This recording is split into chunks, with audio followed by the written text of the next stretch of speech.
Hello everyone, నేను మీ Bhargavi. Welcome to Anuvakshu vlogs and talks. ఈ వీడియోలో నేను సోమవారం రోజు అంటే 15th జూలై 2024 షూట్ చేశాను అనమాట. అంటే ఆ రోజు వారాహి అమ్మవారి నవరాత్రులు ఆఖరి రోజు. నిన్న కాక మొన్నే అమ్మవారి నవరాత్రులు స్టార్ట్ చేసుకున్నాం కదా అనిపిస్తుంది. తీరా చూస్తూనే మనకు తెలియకుండానే 9 రోజులు గడిచిపోయినాయి. ఇంకా అమ్మవారికి ఉద్వాసన చెప్పే టైం వచ్చేసింది అనమాట.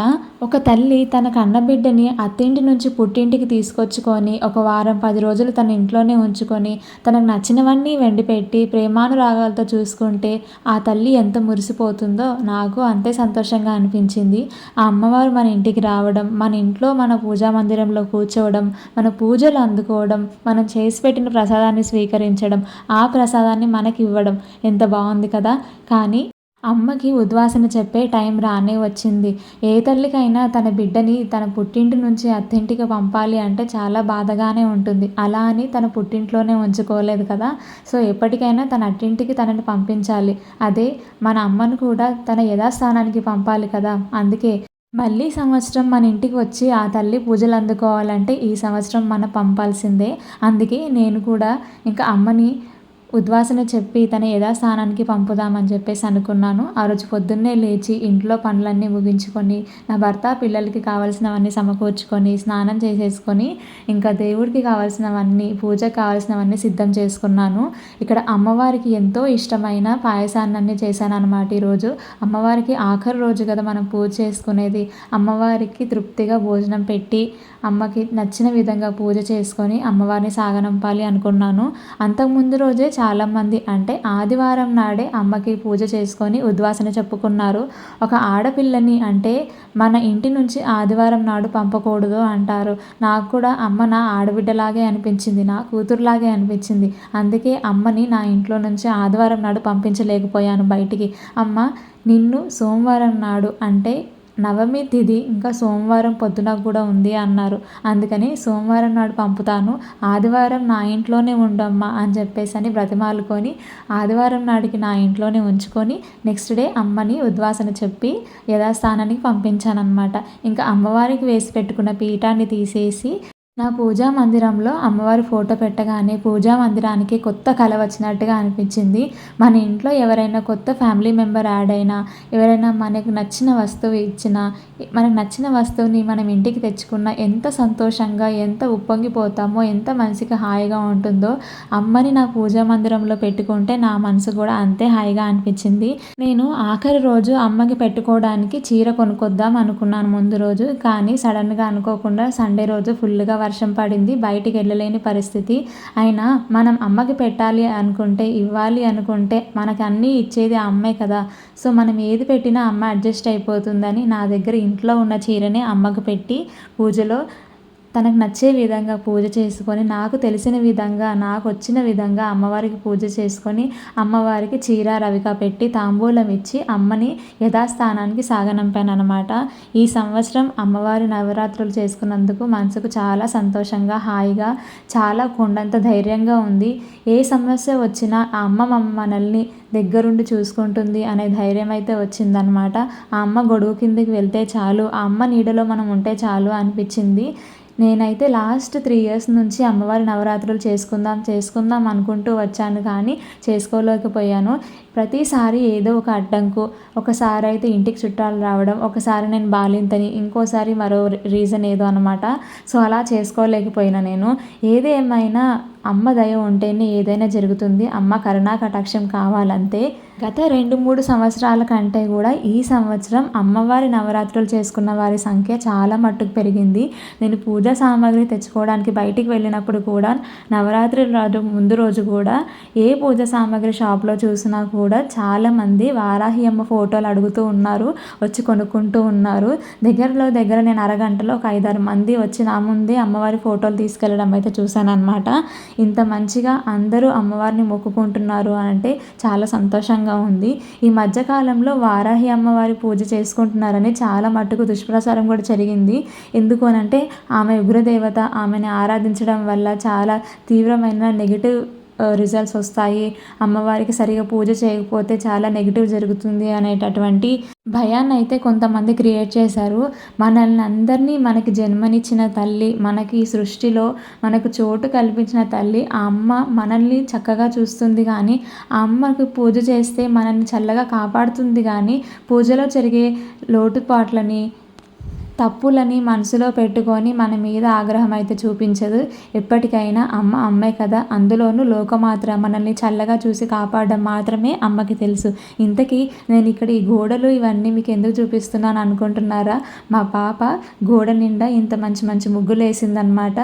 ఈ గోడల మీద వేసిన ఈ పెన్ను పెన్సిళ్ళ ముగ్గులన్నీ పోవడానికి మీరేమన్నా సొల్యూషన్ చెప్తారేమో అని చెప్పేసి అనుకుంటున్నాను. నేనైతే ఈ పెన్ను పెన్సిల్తో గీసిన గీతలు మాత్రం తుడపడానికి ట్రై చేశాను కానీ అస్సలు పోవట్లేదు. ఇంకా వీటికి ఒకటే మార్గం అని అనుకుంటున్నాను, ఈ కలర్ పెయింట్ తీసుకొచ్చి పెయింట్ వేసేయడమే.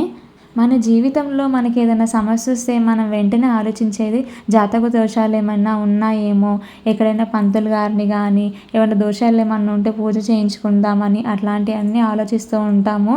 వాళ్ళు మీకు ఈ దోషం ఉంది, ఆ దోషం ఉంది, ఇలా చేసుకోండి అలా చేసుకోండి అని వేలు లక్షలు మనతో ఖర్చు పెట్టిస్తూ ఉంటారు. అలా మనం మోసపోతూ ఉంటాం కదా. అలా కాకుండా ఇలాంటి మంచి మంచి నవరాత్రులు, గుప్త నవరాత్రులు కానీ, శ్యామలాదేవి నవరాత్రులు కానీ, దుర్గా నవరాత్రులు కానీ ఇట్లాంటివి వచ్చినప్పుడు మనకు శక్తి మేరకు మనకు తెలిసినంతలో మనం మంచిగా పూజ చేసుకొని అమ్మ నీ దయ ఉంటే చాలు చల్లగా చూడని అమ్మ పాదాలు పట్టుకుంటే ఆ అమ్మ మనకి ఏది కావాలో అది ఇచ్చేస్తుంది. మనకి ఏది కావాలని మనం కోరుకుంటే మనం కొంచెమే అంటే మనం అడిగిన కోరిక మాత్రమే తీరుస్తుంది కానీ అమ్మ నాకేం కావాలో నీకు తెలుసు, నాకు కావాల్సిన నువ్వు ఇవ్వు తల్లి అని అంటే మనం అడగకపోయినా అమ్మ పెట్టేస్తుంది అనమాట.